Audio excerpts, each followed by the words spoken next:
fair to say that the temporal lobe is the most varied of the lobes.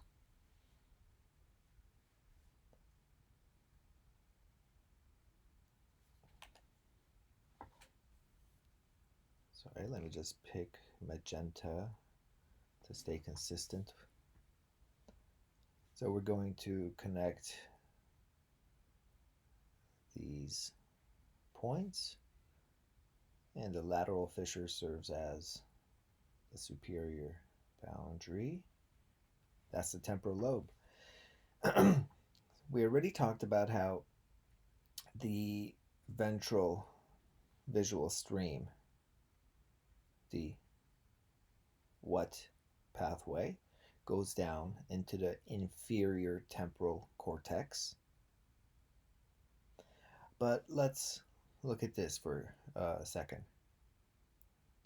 Here we have the primary auditory cortex.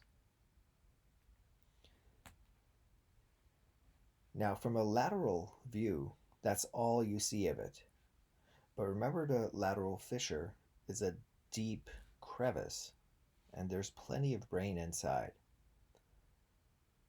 Imagine if you could insert retractors and pull up in the frontal lobe and pull down on the temporal lobe and take a peek inside. What you would see is this view. This is everything that matters to us right now that you couldn't see. What I want to indicate is this entire portion of the primary auditory cortex is hidden in the temporal plane. I just want to give you an appreciation that there's plenty of brain in the fissure, and we'll come back to this soon.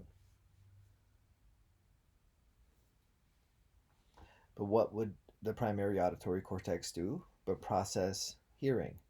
Of course, all kinds of hearing. Sorry, that wasn't very eloquent. I mean, hearing of language, music, gunshots, leaves rustling, everything.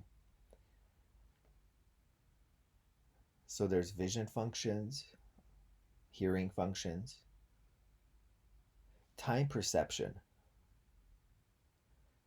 Much of our semantic knowledge of the world, just our basic world knowledge, we believe is in the temporal lobe. In addition, deep inside the temporal lobe, we have the medial temporal lobe, right? And I just want to highlight a couple of structures here that are going to be very critical for us: the amygdala and the hippocampus. We'll talk more about these individually, but we're talking emotion and certain kinds of learning and memory.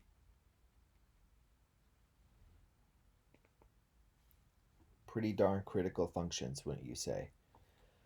So that's why I usually think of the temporal lobe as the most varied and in some ways most intriguing lobes. Still a lot of mystery about the temporal lobe.